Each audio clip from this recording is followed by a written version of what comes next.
श्री स्वामी समर्थ. नमस्कार. तुमचे सर्वांचे माझ्या युट्यूब चॅनलमध्ये खूप खूप स्वागत. तुमच्या सर्वांच्या इच्छा मनोकामना पूर्ण होत हीच स्वामी महाराजांच्या चरणी प्रार्थना करते आणि आजच्या आपल्या एका नवीन व्हिडिओला सुरुवात करते.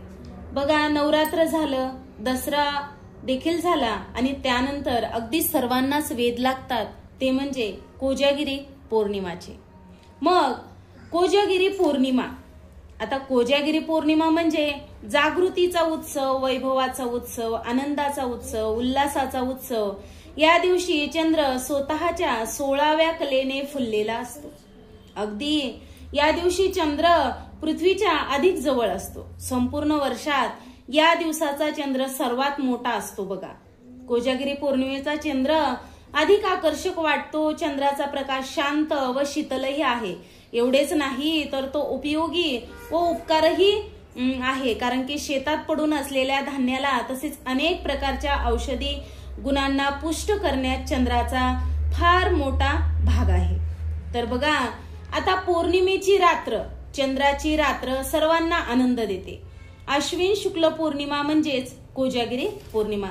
अशा या रात्री शरदाच्या चांदण्यात जे लोक आनंदात रमत खेळत जागरण करतात त्यांच्यावर देव प्रसन्न होतात.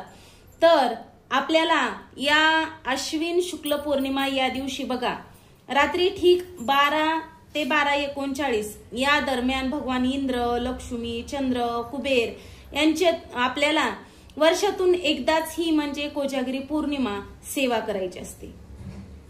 तर बघा, आपण आजच्या व्हिडिओमध्ये कोजागिरी पौर्णिमेची अगदी पूजा मांडणी कशा पद्धतीने करायची याबद्दल सविस्तररित्या जाणून घेणार आहोत. तर तुम्ही माझा हा व्हिडिओ शेवटपर्यंत नक्कीच पहा. व्हिडिओला नवीन असताल लाईक करा, शेअर करा आणि असेच नवनवीन अध्यात्माचे व्हिडिओ पाहण्यासाठी चॅनलला सबस्क्राईब अवश्य करा. धन्यवाद. तर बघा, यावर्षी कोजागिरी पौर्णिमा 6 ऑक्टोबर वार सोमवार या दिवशी म्हणजे शरद पौर्णिमा देखील म्हणतात. 12:23 नंतर म्हणजे सुरू होते.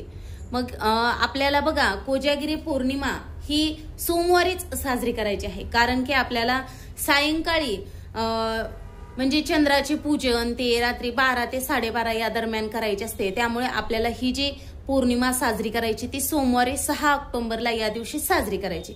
कारण की 7 तारखेला बघा, पौर्णिमा तिथी जी आहे ती दुपारी समजा 1:28 यानंतर समजा संपणार आहे. त्यामुळे आपल्याला पौर्णिमा ही 6 तारखेलाच आपल्याला साजरी करायची आहे. तर चला मग आपण बघूयात पूजा मांडणी कशा पद्धतीने करायची याबद्दल आपण अगदी सविस्तररित्या बघूयात. बघा, या पद्धतीने चौरंग घ्यायचा. चौरंग मांडायच्या अगोदर पूजा मांडायची आहे. आपल्याला जागा स्वच्छ पुसून घ्यायची. खाली देखील एक स्वस्तिक काढायचा, हळदी कुंकू फूल अक्षता वाहून घ्यायच्या. त्यानंतर चौरंग घ्यायचा. बघा, स्वच्छ पुसून घ्या. आणि अगदी बघा, आज आपल्याला कोजागिरी पौर्णिमेची म्हणजे समजा पूजा मांडणी करायची आहे. आता चंद्र कसा अगदी शीतल पांढरा शुभ्र असतो, त्याचप्रमाणे आपल्याला चौरंगावरती देखील वस्त्र पांढरच घ्यायचं आहे. बघा, अगदी पांढरच वस्त्र घ्या. त्यानंतर आपल्याला बघा, आता जो आपला देवपूजेचा तांब्या असतो या पद्धतीचा तांब्या घ्यायचा आहे. बघा, तांब्याचा हा जो तांब्या आहे ना, तो तांब्याचा तांब्या आहे. बघा, आणि याच्यामध्ये आपल्याला इंद्रदेवाचे प्रतीक म्हणून आंब्याची पानं किंवा मग अगदी आपण नागलीचे पानं जरी ठेवले तरी देखील चालते. मग आपल्याला ही जी नागलीचे पानं आहेत तर ते याच्यामध्ये ठेवून घ्यायचे आहेत. बघा, इंद्रदेवाचे प्रतीक म्हणून. तर बघा, यावरती काय आपल्याला नारळ वगैरे ठेवायचा नसतो. या पद्धतीने आपण अगदी आंब्याचा एक जरी ढगळा आणला आपण आणि याच्यामध्ये जरी असा ठेवला तरी देखील चालतो. असं काही नाही की आणि खाली बघा, आता मी तुम्हाला तांब्या दाखवला अगोदर. खाली अगदी या पद्धतीने आपल्याला तांदळाची रास मांडून घ्यायची आहे आणि त्यावरती हा जो तांब्या आहे तो आपल्याला ठेवायचा आहे. स्वास्तिक काढून घेतलेला आहे. बघा, या पद्धतीनं अतिशय स्वास्तिक मध्ये 4 डॉट, बाजूने 2 लाईन, कारण की आणि त्यानंतर आपल्याला हा जो तांब्या आहे तो ठेवून घ्यायचा आहे. या पद्धतीने बघा, पानं वगैरे ठेवून घेतलेले आहेत. आता याला देखील आपण हळदी कुंकू फूल अक्षता वाहून घेऊयात. पण त्या अगोदर आपण दिवा लावून घेतलेला आहे. आता दिव्याला देखील तांदूळ ठेवून ठेवून घेऊयात. बघा मी तुम्हाला तांब्या दाखवायच्या अगोदर दिवा ठेवायचा राहून गेला.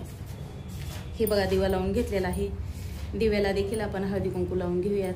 आपण स्वतः देखील हळदी कुंकू पूजाला सुरुवात करायच्या अगोदर लावून घेऊयात. हळदी कुंकू लावून घेतलं. आता एक फूल वाहून घेऊयात. आता या कलशामध्ये देखील आपल्याला आपण हे जे इंद्रदेवताचे प्रतीक म्हणून आपण हे पानं, हे तांब्याचा कलश ठेवलेला आहे त्याचे देखील पूजन करून घेऊयात. आणि स्वस्तिकला या तांब्याला देखील आपण हळदी कुंकू लावून घेऊयात. अक्षदा तर आपण ठेवलेल्याच आहेत.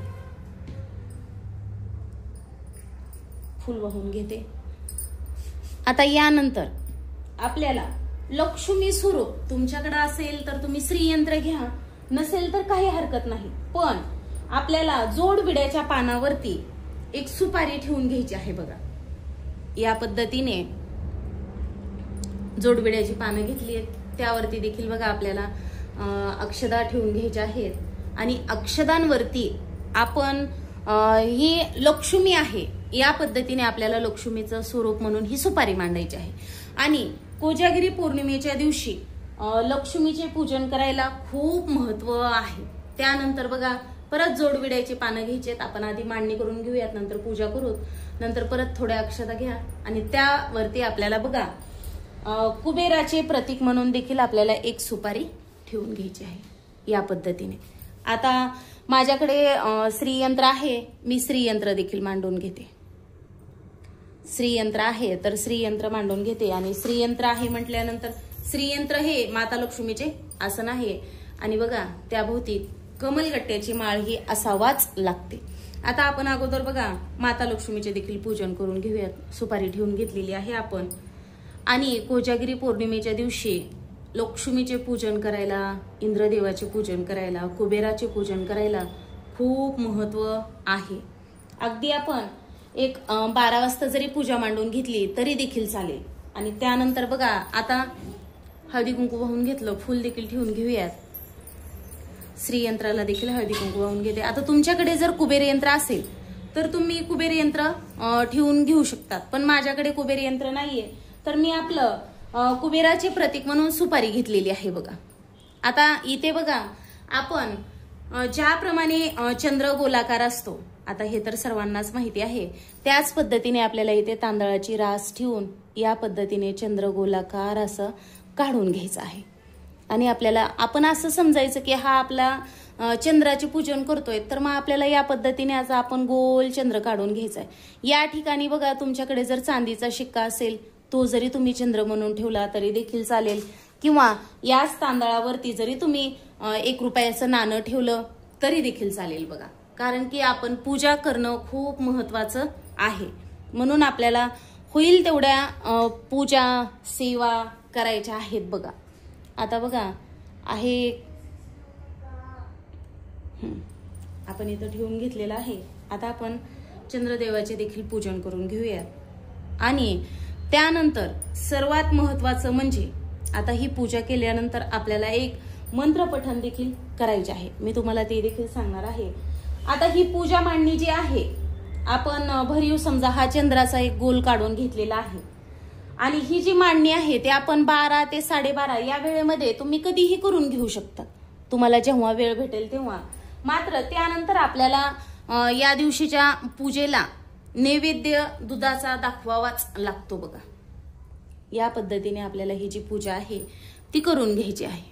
अगदी आपल्याला दुधाचा नैवेद्य देखील दाखवायचा आहे. बघा अशा पद्धतीने, कारण की या दिवशी कोजागिरी पौर्णिमेच्या दिवशी आपण हे भांड ठेवलं तर अगदी चंद्रदेवता शलाका रूपात अमृताचा प्रसाद आपल्याला देतात.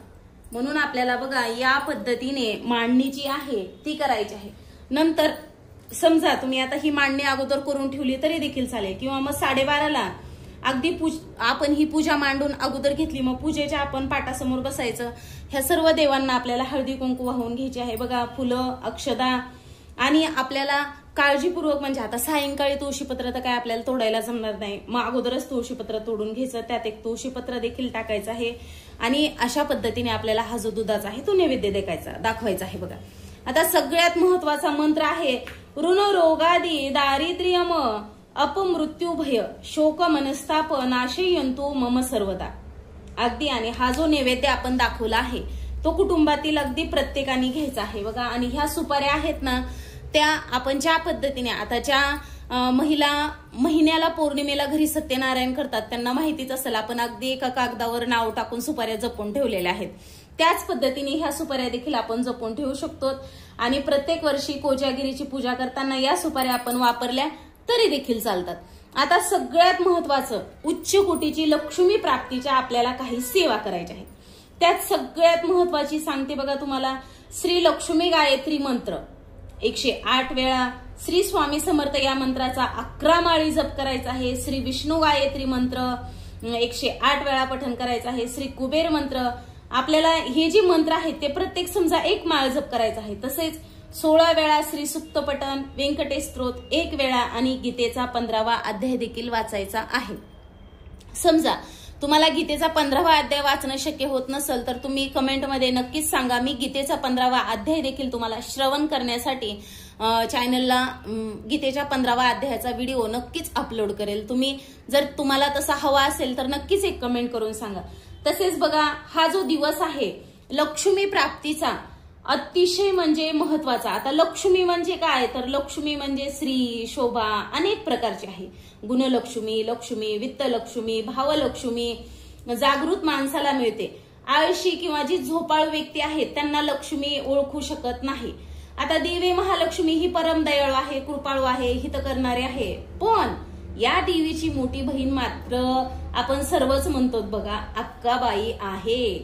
तिची जर अवकृपा आणि अक्काबाईचा फेरा आला तर पौर्णिमेच्या दिवशी समजा अक्काबाई अनेक घरावरून फिरते.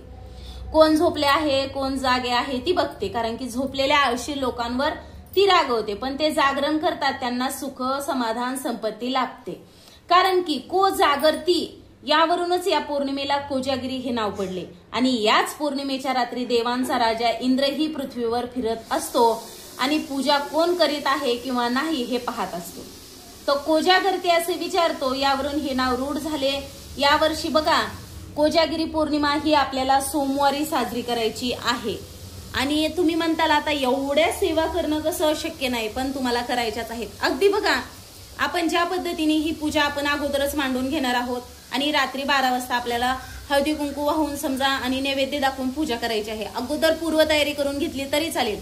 त्याच पद्धतीनं तुम्ही पूजा मांडून घेतल्यानंतर अगोदर जरी तुम्ही ह्या सेवा केल्या तरी देखील चालेल. माता लक्ष्मीपर्यंत आपल्या त्या सेवा मी तुम्हाला खात्रीशीर सांगते त्या पोहोचतातच. म्हणून बघा आपल्याला ह्या सेवा मात्र करायच्याच आहेत. ज्या पद्धतीने आपण नवरात्रीचे 9 दिवस किती महत्वाच्या सेवा करत आलेला आहोत तर त्याच पद्धतीने कोजागिरी पौर्णिमेच्या दिवशी देखील न चुकता ह्या सेवा करायच्या आहेत. अशा प्रकारे बघा कोजागिरी पौर्णिमेबद्दल मांडणी कशी करायची, सेवा कोणत्या करायच्यात, मंत्र हे मी तुम्हाला डिस्क्रिप्शन बॉक्समध्ये नक्कीच देते. व्हिडिओ आवडला असेल तर नक्कीच व्हिडिओला एक लाईक करा, शेअर करा आणि असेच नवनवीन अध्यात्माचे व्हिडिओ पाहण्यासाठी माझ्या स्वामी भक्ती या युट्यूब चॅनलला सबस्क्राईब अवश्य करा. झालेली सेवा स्वामी महाराजांच्या चरणी अर्पण करते आणि माझा हा व्हिडिओ इथंच थांबवते. श्री स्वामी समर्थ. जय जय स्वामी समर्थ. धन्यवाद.